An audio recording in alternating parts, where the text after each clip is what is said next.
నమస్కారం, నేను మీ Lohith. Welcome to the channel of mass kabab Lohith. మనం ఎంతో బాధపడాల్సినటువంటి స్థితి ఉన్నాము. ఏం చేయాలో తెలియనటువంటి నిస్సహాయతలో జీవిస్తున్నాము. ఎందుకంటే ఒక వార్త నా గుండెను పిండేసింది. ఇది మీ అందరికీ కొంతమందికి తెలుసు, కొంతమందికి తెలియని విషయం.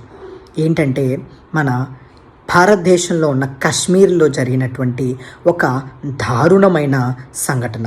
ఉగ్రవాది కాల్పులలో మృత్యువాట పడ్డ మన భారతీయుల చేదు ఘట్టం.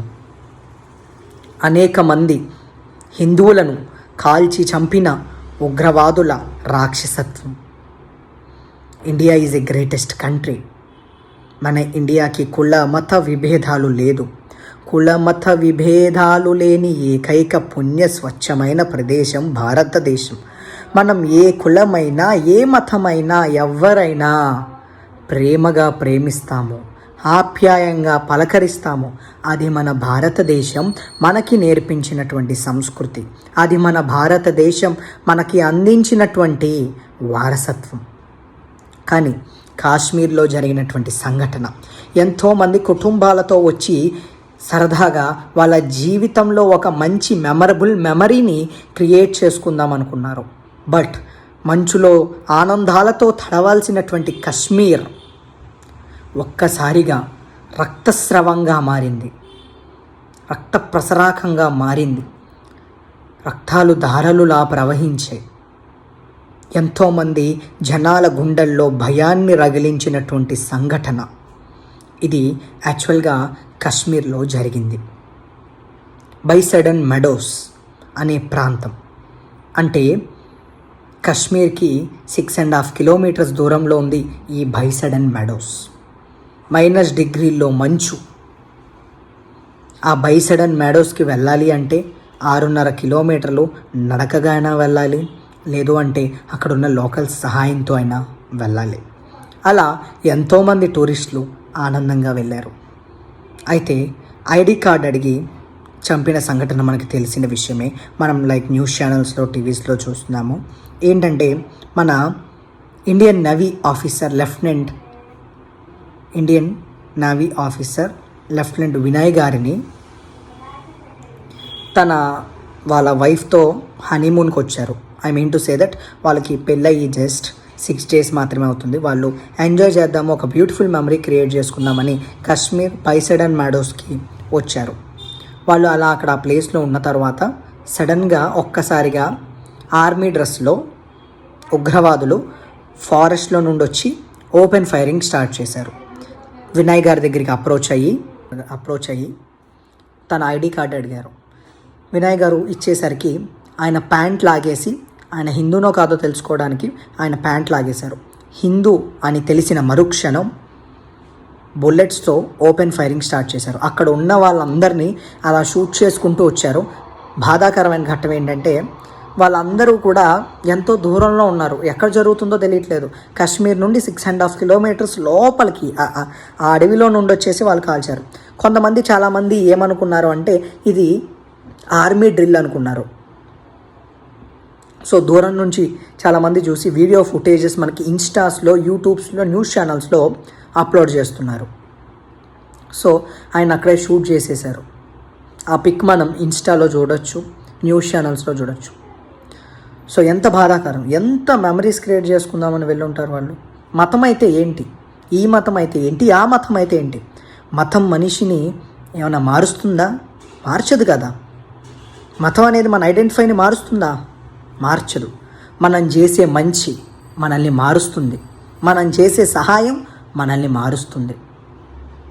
ఇండియా ఒక గొప్ప కంట్రీ, అన్ని మతాలను సమానంగా చూస్తుంది. కానీ ఇలా నా కొడుకులు, ఈ ఉగ్రవాదం నా కొడుకులు ఏం చేస్తున్నారు? కనబడిన వాళ్ళని కనబడినట్టు నువ్వు ఆ మతమా ఈ మతమా అని ప్రశ్నించి గుండెల్లో బుల్లెట్స్ని దింపేస్తున్నారు. ఎంత బాధాకరమైన విషయం. మనలో మనకు ఐక్యత లేదు. మనలో మనకు ఐక్యత లేకపోతేనే ఇలాంటి సంఘటనలు జరుగుతాయి. మనం ఐక్యమత్యంగా పోరాడాలి కదా. ఇంటర్నెట్లో వైరల్ అవుతున్న వీడియోస్, ఫుటేజ్ చూసాము. అక్కడ లోకల్స్ దూరం నుంచి తీసి. సో వీళ్ళని ఈ ఫైరింగ్ సౌండ్స్ వినబడుతున్నప్పుడు గుజరాత్ నుంచి ఒక ఆయన వచ్చారండి, వినయ్ భాయ్ అంట. ఆయన ఈ కాల్పుల సౌండ్ విని పరిగెడుతుంటే ఆయనకి ఎలా తగిలిందో తెలియదు కానీ ఆయన ఎల్బోకి వచ్చి ఒక బుల్లెట్ తగిలింది. సో అలాగే చాలామంది వచ్చారు. ఇంకా మన మంజునాథ్ గారు, పల్లవి గారు వాళ్ళ అబ్బాయితో వచ్చారు. వాళ్ళ అబ్బాయి యూపీ 2 ఎగ్జామ్స్ 96% వచ్చిందని ఆ ఎంజాయ్మెంట్, కొన్ని లాట్ ఆఫ్ మెమరీస్ క్రియేట్ చేసుకోవడానికి ఈ టూర్ వచ్చారు. సో అయితే ఆయన్ని చంపేశారు మంజునాథ్ గారిని. ఆమె పల్లవి గారు బ్రతిమలాడారు, నన్ను కూడా చంపేయండి ప్లీజ్, నన్ను కూడా చంపేయండి అని. నేను చంపను, వెళ్ళి మీ మోడీని అడుగని ఆ ఉగ్రవాది నా కొడుకు చెప్పాడు. సో మతం ఎంత అజ్ఞానంగా తయారయ్యారు మనుషులు. మతం ఏమన్నా తిండి పెడుతుందా? ఏ మతం అయితే ఏంటి? ఇందాడు చెప్పినట్టు కుల మత విభేదాలు లేని ప్రాంతం భారతదేశం.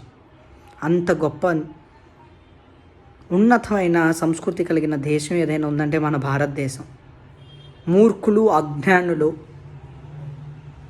లాగా మతం అడిగి ఆ మతం కాకపోతే చంపేయడం చాలా దారుణమైన సంఘటన, ఎంతో దారుణమైన సంఘటన.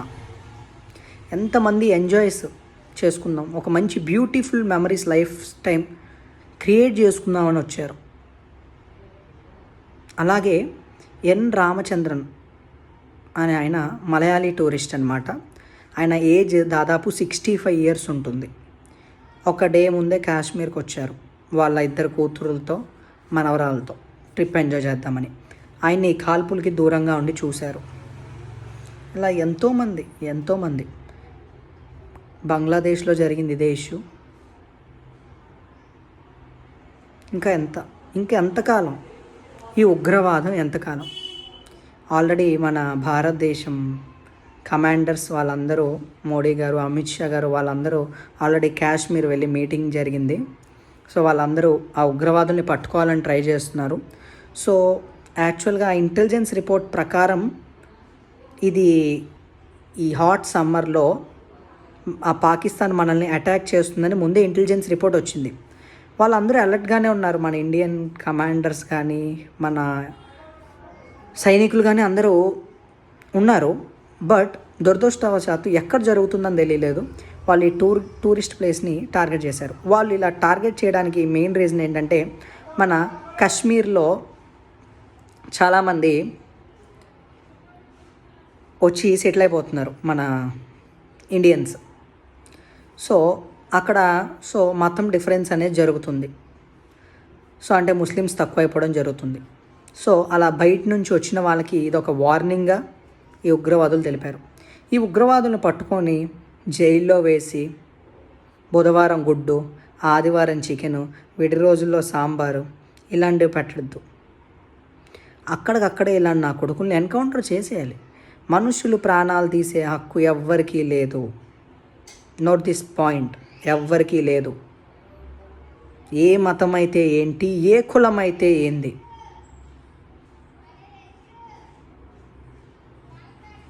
రిలీజియస్ ఫీలింగ్ లేని ఏకైక కంట్రీ మన ఇండియన్ కంట్రీ. అన్ని మతాలను సమానంగా చూసే ఒక పవిత్రమైన పుణ్య ప్రదేశం మన భారతదేశం. కాశ్మీర్లో జరిగింది, బంగ్లాదేశ్లో జరిగింది, రేపు తెలంగాణలో జరగచ్చు, రేపు ఆంధ్రప్రదేశ్లో జరగచ్చు. So let's rise hour voice to the issue. ఏమైనా ఇన్సిడెంట్ జరిగినప్పుడు తలుపులు మూసుకొని మనలో మనం డిస్కస్ చేసుకొని అయిపోయిందిలే అని వదలకూడదు. పోరాడాలి. మనకు న్యాయం జరిగేంత వరకు, ఆ సమస్య తీరేంత వరకు పోరాడాలి. ఇలాంటి నా కొడుకుల్ని బహిరంగంగా ఎన్కౌంటర్ చేయాలి. ఎంతోమంది ప్రాణాలు పోయాయి. వాళ్ళు ప్రేమించే వ్యక్తులు దూరం అయ్యారు. మంచులో తడవాల్సిన కాశ్మీర్ రక్తస్మికంగా మారింది. ఇది మన ఆవేదన, సగటు భారతీయుడి ఆవేదన. దయచేసి మీ అభిప్రాయాన్ని తెలియజేయండి. జై హింద్, జై భారత్.